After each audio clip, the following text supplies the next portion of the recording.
नमस्कार, मैं डॉक्टर दीप्ति श्रीवास्तव। मेरा विषय है गृह विज्ञान और आज हमारा टॉपिक है रेशम। रेशम के बारे में आज हम जानेंगे कि रेशम कहाँ से पैदा होता है, कैसे उसका उत्पादन होता है, कहाँ उसका जन्म हुआ था और किन किन प्रक्रियाओं से होकर रेशम गुजरता है, कैसे रेशम के धागे का निर्माण होता है। रेशमी वस्त्र सभी को बहुत प्रिय होते हैं, रेशमी धागे सभी को बहुत प्रिय होते हैं। रेशम अपने आप में एक अविरल धागा है। रेशम सबको आकर्षक लगता है, लेकिन रेशम की जो निर्माण प्रक्रिया है वो बहुत ही कठिन है। एक वर्ष में 3 बार से ज़्यादा हम रेशम प्राप्त नहीं कर पाते हैं। कीड़े के पालने की प्रक्रिया बहुत ही कठिन होती है। कीड़ों के माध्यम से हम रेशम को प्राप्त करते हैं। कैसे हम रेशम का निर्माण करते हैं, आइए देखते हैं। सबसे पहले हम बात करेंगे रेशम के इतिहास की। रेशम कहाँ से पैदा हुआ। रेशम का जन्मदाता चीन माना जाता है। एक कहानी इसके लिए व्याप्त है कि चीन की एक राजकुमारी थी सीलिंग ची ने अपने बाग में टहलते हुए चाय पीने के दौरान रेशम के कीड़े को देखा। उन्होंने शहतूत की पत्तियों पर से उस कीड़े को उठाकर चाय में डाला और देखा कि एक धागे नुमा संरचना उन्हें प्राप्त हो रही है। उन्होंने अपने बहुत सारे वस्त्रों का निर्माण उस धागे से प्राप्त करवा के बनवाया। अपने वस्त्रों का निर्माण करवाया। उस धागे को जो उन्होंने प्राप्त किया उससे बहुत सारे वस्त्रों को उन्होंने तैयार करवाया और रेशम का सर्वप्रथम प्रयोग भी राजसी वस्त्रों के लिए किया जाता था। वर्तमान समय में जो उत्पादन है वो जापान में फर्स्ट नंबर पर देखा जाता है। जापान को प्रथम स्थान प्रदान किया गया है उत्पादन के क्षेत्र में। इसके अतिरिक्त बड़े पैमाने पर उत्पादन कहाँ कहाँ होता है? चीन में, Italy, Korea, France, Austria, Turkey, Greece आदि। इन सभी स्थानों पर बड़े पैमाने पर रेशम की निर्माण प्रक्रिया देखने को मिलती है। रेशम का उत्पादन किया जाता है। उत्पादन की दृष्टि से यदि देखा जाए तो भारत का चौथा स्थान है। चौथे स्थान पर भारत को रखा गया है। भारत में भी जम्मू कश्मीर, मैसूर और कर्नाटक विशेष रूप से रेशम के निर्माण के लिए जाने जाते हैं। रेशम की अलग अलग वैरायटी अलग अलग क्षेत्रों पर में देखने को मिलती हैं और उसकी जो वैरायटी है कैसे प्राप्त होती है ये हम लोग बाद में डिस्कस करेंगे। पहले जानना ये जरूरी है कि कहाँ पर किस क्षेत्र विशेष में किस विशेष प्रकार का रेशम प्राप्त होता है। जैसे टसर सिल्क जो है वो विशेष रूप से बंगाल और बिहार में प्राप्त होता है। मूंगा सिल्क जो है वो आसाम में प्राप्त होता है और आसाम में ही ईरी सिल्क भी अधिक मात्रा में देखने को मिलता है। रेशम की जो निर्माण प्रक्रिया है वो विशेष रूप से बनारस है, कर्नाटक है, हैदराबाद, उड़ीसा आदि में देखने को मिलती है। रेशम को हम साधारणतया कैसे प्राप्त करते हैं? रेशम को प्राप्त करने के लिए सबसे पहले एक प्रक्रिया करनी पड़ती है। उस प्रक्रिया का नाम है सेरिकल्चर। सेरिकल्चर की प्रक्रिया के माध्यम से ही हम रेशम को प्राप्त कर सकते हैं। सेरिकल्चर एक ऐसी प्रक्रिया है जिसमें हम शहतूत की पत्तियों पर रेशम के कीड़ों को पालते हैं और फिर शहतूत की पत्तियां ही रेशम के कीड़ों को खिलाते हैं और उसके पश्चात एक प्रक्रिया के बाद हम रेशम प्राप्त करते हैं। तो कैसे प्राप्त करते हैं? सबसे पहले हम क्या करते हैं, शहतूत के वृक्षों को लगाते हैं, उसकी खेती करते हैं, फिर उन पर हम कीड़े पालते हैं। फिर कीड़ों को पालने के पश्चात हम जो तैयार होता है कोकून उसकी छटाई करते हैं। तत्पश्चात उसका शुद्धिकरण यानी कि स्काउरिंग करते हैं, उसको ब्रशिंग करके गंदगी को दूर करते हैं। सिल्क के धागे का विनिर्माण होने की प्रक्रिया देखते हैं। साथ ही उसमें उस दौरान उत्पन्न जो गोंद उस पर चिपका रहता है उस गोंद को छुड़ाने का काम करते हैं। फिर उसका विरंजन करते हैं, फिर रंगाई, फिर छपाई, फिर परिसज्जा और अंत में अगर हम आवश्यकता महसूस करते हैं तो रेशम को भारी बनाने का काम करते हैं। लेकिन ये सारी प्रक्रियाएं कैसे होती हैं, इसमें क्या करना पड़ता है, इसके लिए अभी हम इस पर वापस आएंगे। पहले जानना ये आवश्यक है कि सेरिकल्चर की प्रक्रिया कैसे होती है, कहाँ से सेरिकल्चर को हम जान सकते हैं, कैसे उसको समझ सकते हैं। रेशम का कीड़ा जो है वो बॉम्बैक्स मोरी के नाम से जाना जाता है। बॉम्बैक्स मोरी को शहतूत की पत्तियों पर विशेष रूप से पाला जाता है।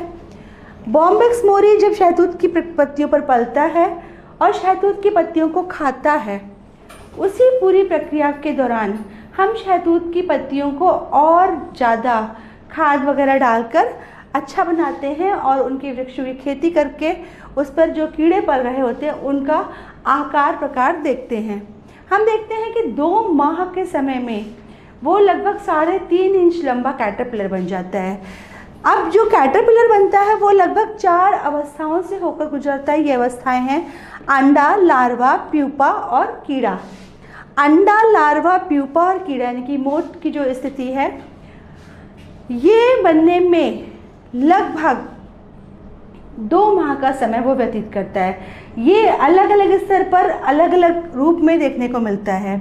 जो रेशम का कीड़ा होता है उसके मुख के पास 2 छिद्र होते हैं जिनसे लगातार स्राव स्रावित होता रहता है, जो कि लार का ऑल्टरनेटिव होता है, लार का एक सब्स्टिट्यूट होता है। लार नुमा स्राव स्रावित होता है जो कि छूने में चिपचिपा होता है। ये जो लार नुमा स्राव स्रावित हो रहा है, छूने में जो चिपचिपा है, इसे हम गोंद के रूप में समझ सकते हैं। ये एक प्रकार से गोंद होता है जिसको कि हम कोकून के तैयारी के दौरान विशेष प्रयोग में लाते हैं। अब शहतूत के वृक्षों की खेती करी हमने, फिर हमने उस पर रेशम के कीड़े पाले। अब अंडे से कीड़े निकले, इस प्रक्रिया में लगभग जो भी समय लगा उस समय में हम 10 दिन के दौरान शहतूत की पत्तियां उन कीड़ों को खिलाते हैं। जो भी कीड़े निकलते हैं उनको 10 दिन तक शहतूत की पत्तियां खिलाकर हष्ट पुष्ट किया जाता है, तैयार किया जाता है। और इस दौरान वो 5 क्रमिक अवस्थाओं से गुजरता है और हर अवस्था के अंत में वो अपनी त्वचा को त्याग देता है। लगभग 4थी अवस्था में कीड़ा घूमते हुए अपने मुंह से वो लार निकाल रहा है, 2 छिद्र हैं, और घूमते हुए वो अंग्रेजी के 8 की आकृति में गोलाकार घूमता रहता है। अंग्रेजी की 8 की आकृति में घूमता है। मुख के पास स्थित जो छिद्र है उसे लार और लाशदार पदार्थ अपने शरीर पर लपेटता जाता है, स्रावित करता जाता है और घूमता रहता है, जैसे कि वो सारा स्राव उसके ऊपर लिपटता जाता है। और इसी दौरान कोकून का निर्माण होता है। कोकून एक ऐसी अवस्था है जिसमें कि उसके शरीर के चारों ओर धागे लिपटते रहते हैं और जैसे ही वो हवा के संपर्क में आते हैं वो सूखकर कड़े हो जाते हैं। धागे या कवर के रूप में जो उसने अपना एक आवरण तैयार किया होता है, इस प्रक्रिया में उसको लगभग 24 घंटे का समय लगता है। 10 से 15 दिन तक फिर वो उस कवर के अंदर सोता रहता है। ये मुख्य रूप से तीसरी अवस्था में होता है। प्रश्न के दौरान कई बार पूछा गया है सेरिकल्चर क्या होता है, पूछा गया है रेशम के कीड़े का नाम क्या है, ये भी पूछा गया है कि जो रेशम का कीड़ा है वो कितनी अवस्थाओं से गुजरता है, उन अवस्थाओं का क्रम क्या है, ऐसा भी पूछा गया है। ये भी पूछा गया कि किस अवस्था में रेशम का कीड़ा अंग्रेजी के 8 आकार के रूप में घूमता है। ये भी पूछा गया है कि वो कितने दिन तक शहतूत की पत्तियां खाता है, कितने दिन तक वो अपने कोकून को तैयार करता है, उसमें कितना समय लगता है, कितना लंबा कैटरपिलर बनता है। और ये भी पूछा गया है कि कितने दिन तक वो सोता है। तो लगभग 10 से 15 दिन तक वो प्यूपा में परिवर्तित होने के समय यानी कि तीसरी अवस्था में उसी कवर के अंदर, उसी खोल नुमा संरचना के अंदर सोता है और कीड़े के रूप में फिर वो कोकून से अलग हो जाता है।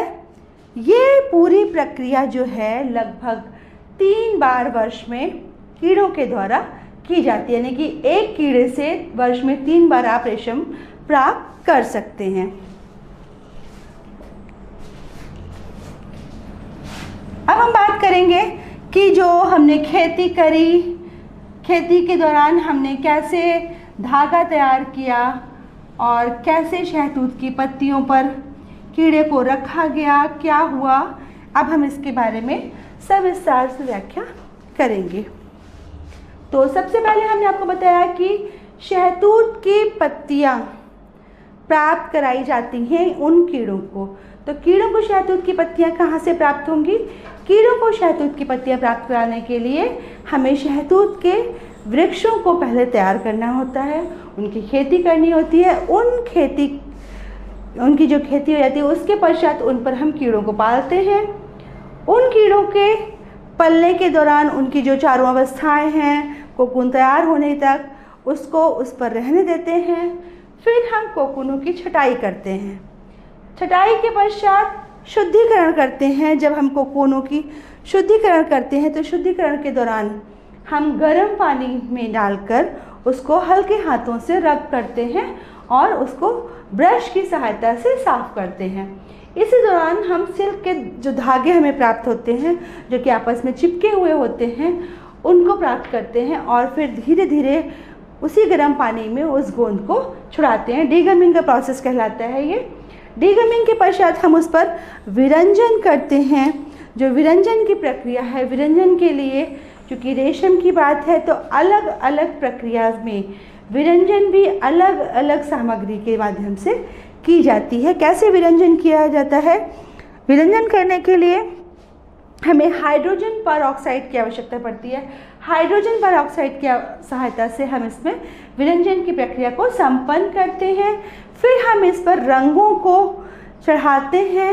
विशेष रूप से श्वेत रेशम जो है हमें प्राप्त होता है।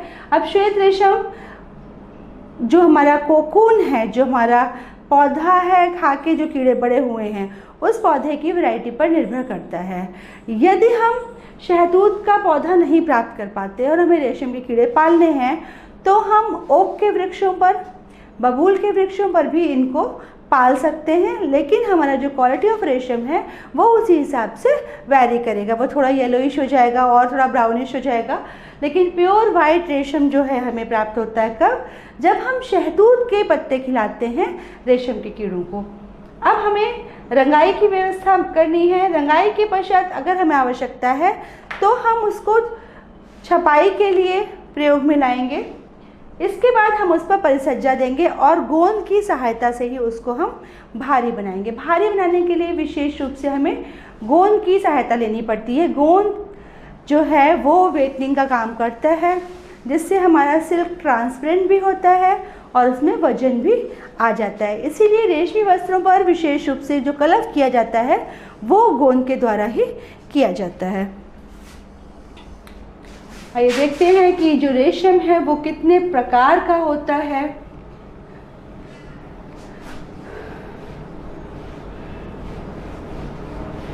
हमने चूंकि रेशम प्राप्त कर लिया है, रेशम तैयार हो रहा है, रेशम बन गया है, तो अब रेशम के प्रकार जानना भी आवश्यक है। विशेष रूप से जो रेशम होता है वो दो प्रकार का होता है।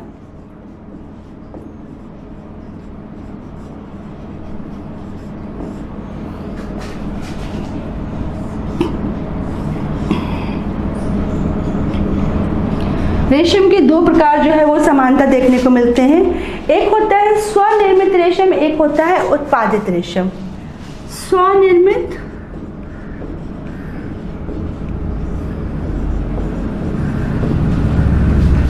और उत्पादित रेशम। स्वनिर्मित रेशम जो होता है वो भी 3 प्रकार का देखने को मिलता है और जो उत्पादित रेशम है वो 2 प्रकार का देखने को मिलता है। उत्पादित में एक होता है लपेटा हुआ रेशम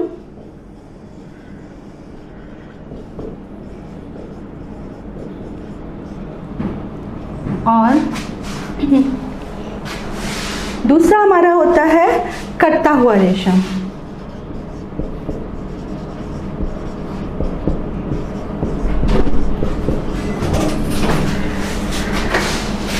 उत्पादित और कटा हुआ, 2 तरीके के रेशम हमने देखे। उत्पादित में कटा हुआ और लपेटा हुआ, और हमारा जो स्वनिर्मित रेशम है वो 3 प्रकार का होता है, जिसमें कि मूंगा, ईरी और टसर।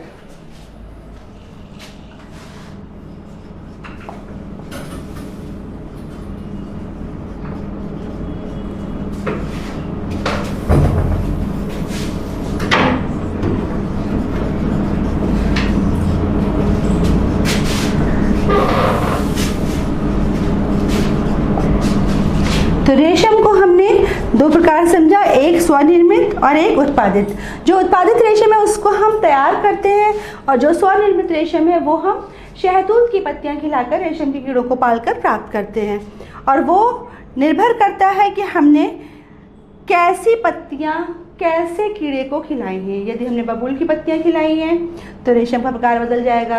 यदि हमने ओक की पत्तियां खिलाई हैं तो भी रेशम का जो प्रकार है बदल जाएगा। और यदि हमने शहतूत की पत्तियां खिलाई तो भी रेशम का प्रकार जो है वो बदल जाएगा।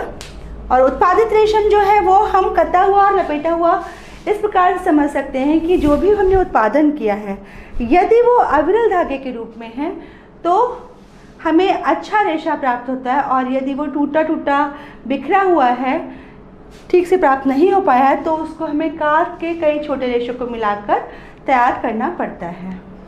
तो इस प्रकार से हम रेशम के कई प्रकारों को जान लेते हैं कि रेशम कहाँ से आया, रेशम का इतिहास क्या था, रेशम का उत्पादन कहाँ होता है, रेशम की खेती हमने कैसे करी, और रेशम कितने प्रकार का होता है। इसके बारे में अब हम सविस्तार व्याख्या अगली कक्षा में करेंगे। Thank you.